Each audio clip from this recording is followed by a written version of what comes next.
Hey everyone, I'm Megan, the assistant for Easy Solutions. Be sure to like and subscribe. Artificial intelligence was supposed to be Google's thing.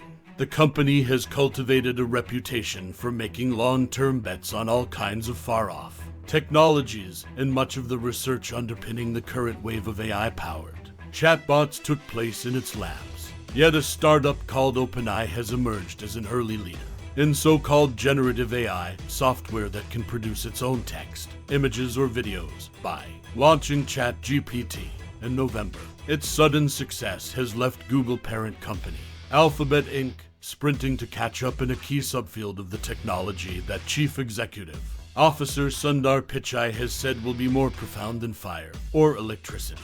ChatGPT, which some see as an eventual challenger to Google's traditional search engine, seems doubly threatening given OpenAI's close ties to Microsoft Corp.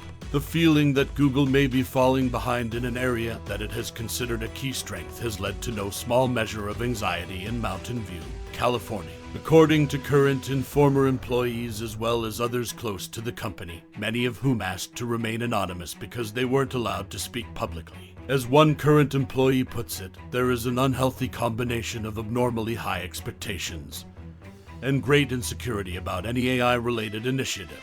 The effort has Pichai reliving his days as a product manager, as he's taken to weighing in directly on the details of product features, a task that would usually fall far below his pay grade, according to one former employee. Google co-founders Larry Page and Sergey Brin have also gotten more involved in the company than they've been in years, with Brin even submitting code changes to Bard, Google's ChatGPT chatbot. Senior management has declared a code red that comes with a directive that all of its most important products, those with more than 1 billion users, must incorporate generative AI within months, according to a person with knowledge of the matter. In an early example, the company announced in March that creators on its YouTube video platform would soon be able to use the technology to virtually swap outfits. Some Google alumni have been reminded of the last time the company implemented an internal mandate to infuse every key product with a new idea, the effort beginning in 2011 to promote the ill-fated social network Google+. It's not a perfect comparison. Google was never seen as a leader in social networking, while its expertise in AI is undisputed.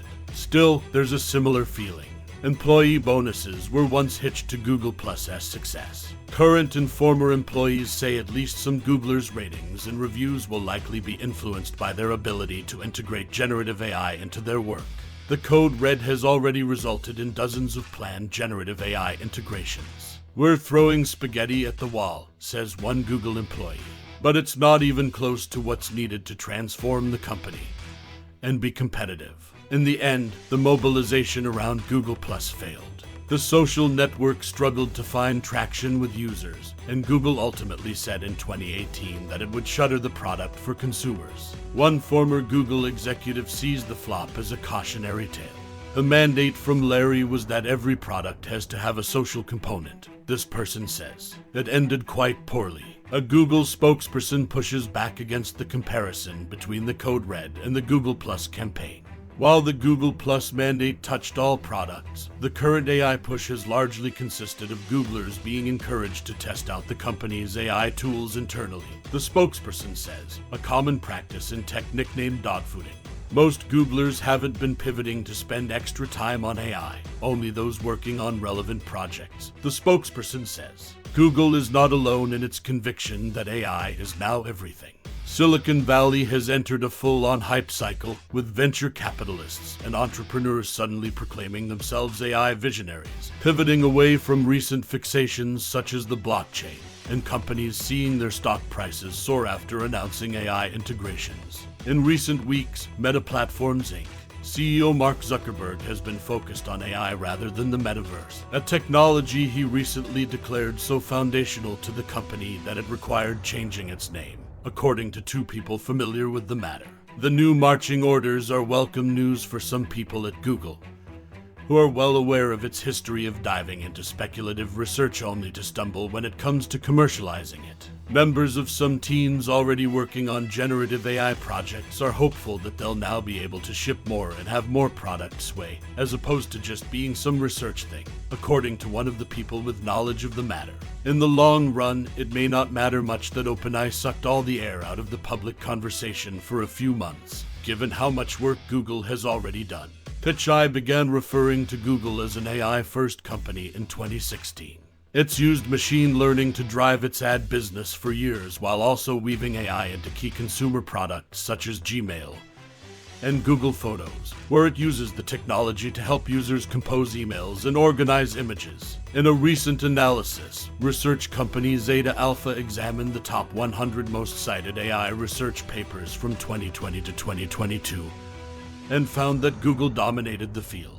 The way it has ended up appearing is that Google was kind of the sleeping giant who is behind and playing catch up now. I think the reality is actually not quite that, says Amin Almad, a former AI researcher at Google who co-founded Victara, a startup that offers conversational search tools to businesses. Google was actually very good, I think, at applying this technology into some of their core products years ahead of the rest of the industry. Google has also wrestled with the tension between its commercial priorities and the need to handle emerging technology responsibly. There's a well-documented tendency of automated tools to reflect biases that exist in the data sets they've been trained on, as well as concerns about the implications of testing tools on the public before they're ready. Generative AI in particular comes with risks that have kept Google from rushing to market. In search, for instance, a chatbot could deliver a single answer that seems to come straight from the company that made it, similar to the way ChatGPT appears to be the voice of OpenAI. This is a fundamentally riskier proposition than providing a list of links to other websites. Google's Code Red seems to have scrambled its risk-reward calculations in ways that concern some experts in the field.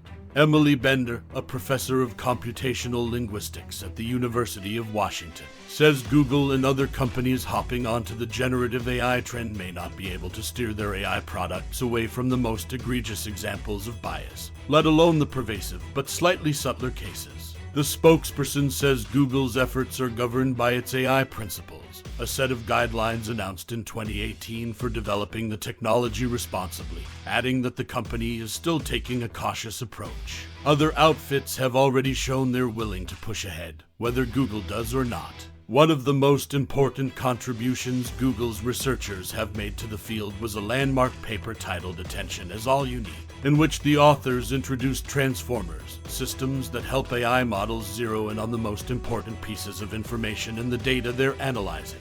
Transformers are now key building blocks for large language models, the tech powering the current crop of chatbots. The T in ChatGPT stands for Transformer. 5 years after the paper's publication, all but one of the authors have left Google, with some citing a desire to break free of the strictures of a large, slow-moving company. They are among dozens of AI researchers who've jumped to OpenAI, as well as a host of smaller startups, including Character AI, Anthropic, and Adept. A handful of startups founded by Google alumni, including Neva, Perplexity AI, Tanita, and Victara, are seeking to reimagine search using large language models. The fact that only a few key places have the knowledge and ability to build them makes the competition for that talent much more intense than in other fields where the ways of training models are not as specialized, says Sarah Hooker, a Google Brain alumna now working at AI startup Cohere. It's not unheard of for people or organizations to contribute significantly to the development of one breakthrough technology or another, only to see someone else realize stupefying financial gains without them. Keval Desai, a former Googler who's now managing director of venture capital firm Shakti, cites the example of Xerox PARC, the research lab that laid the groundwork for much of the personal computing era, only to see Apple Inc. and Microsoft come along and build their trillion-dollar empires on its back. Google wants to make sure that it's not the Xerox PARC of its era, says Desai. All the innovation happened there, but none of the execution. This is a Bloomberg report. Thanks for watching Is Solutions.